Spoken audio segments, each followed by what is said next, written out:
This is Robert at Merritt Webb, and we're going to look at some information today related to addictions. Again, we looked at the Addictions and Dependency Scale results in a different video. We're going to look at something a little more related to the statistics part of this. There's a thing that you probably don't use at all, don't know what it's there for. It's called Your Stats. Eventually this will develop into a bigger tool, and mine looks different than yours because I've got stuff that I'm working on that you can't get at.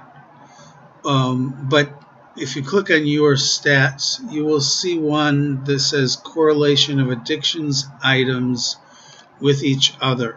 You click on that one, and you notice up at the top it says that these are Pearson correlation coefficients. So there's 240 possible combinations between all of the items on the addiction scale, comparing one with another. So what we have done here is compared alcohol with drug abuse.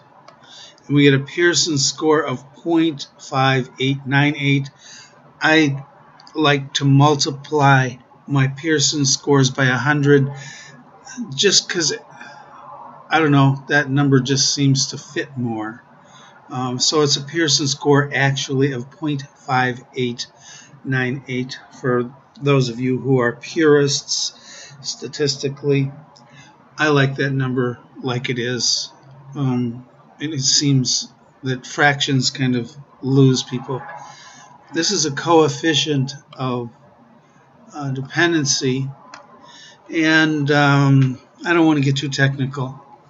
So basically what I'm going to tell you is that there is an overlap between alcohol abuse and drug abuse of about 34%. So we can't really say use the word probability or possibility because we haven't done any studies to prove that. But we can say when alcohol abuse is present, 34.79% of the time drug abuse will be present. Now think about that. That's pretty significant. You've got somebody who's an alcoholic. Actually, you've got 3 alcoholics in the room. One of them's probably using drugs. It's not absolute, but if you got 100, you're going to find about 34% of those are also using drugs. Now, you'll notice that not everything is listed under here. You would have alcohol, drugs, and then the other 5 compulsive behaviors, plus the 8 emotional states. That would just make this report too long. It would be too long and drawn out. So what I have done is, and this correlation here is significant at 10, or 0.10 to be a purist about it. It is significant statistically with 848 results at 10. I don't include anything in here until it hits 30, I believe. I just don't want the noise. I want real. Yes, it's 30. I want real connections. Even though those are real connections, I want real solid connections. What is the purpose of this? And, well, the purpose of this is to see what other things your clients may be experiencing. If they've got an alcohol problem, 1 out of 5 may have a gambling issue. 1 out of 10 may have a religious issue, 15 out of 100, 16 out of 100. Sexual issues, 1 out of 10. Instant gratification, thrill-seeking, 11 out of 100. You'll notice that there's a real big difference between alcohol abuse and drug abuse. All of the items for alcohol abuse are included in drug abuse, but there are other items included in drug abuse that are not in alcohol abuse. I find that kind of interesting. Anyway, this particular set of statistics, if you're into numbers and statistics, will show you what items are correlated significantly to other items. You see some of the list is long. Now when you run into the red, you're running into an item that's really strongly connected. It gets even stronger when you find bold red. Control issues, they're kind of out there on their own with little significant correlation between other items. Same thing with coping skills, instant gratification. Notice this one is dark, bolded red.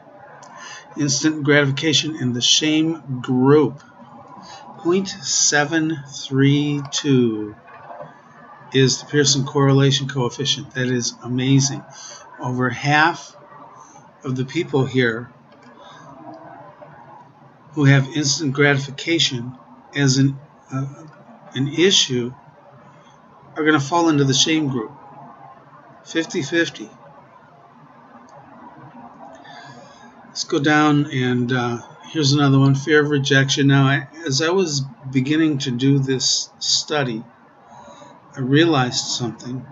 After I colorized this, I realized something, and I created this thing called a shame group. And the reason I created the shame group is because the items in the shame group, they make up shame, fear of rejection, fear of failure, instant gratification, and past relationships. I have put them all together into a group called the shame group. And you can see that there are significant connections between these compulsive behaviors, between drug addiction. Work is extremely high, almost 40%. Instant gratification, fear of rejection, fear of failure, shame issues, past relationships. These are all together here. The lowest one of them is about 45%. Past relationships. I actually thought that would be higher, but it's not. Shame is, when you really look at this, a huge component in addictions and addictive behaviors. Those of you who deal with addictive behaviors, come back, study this, print this off if you want. And down below here, it gives you some of the statistical parameters. So you might find this useful. If you do, now you know how to get a hold of it and analyze your statistics.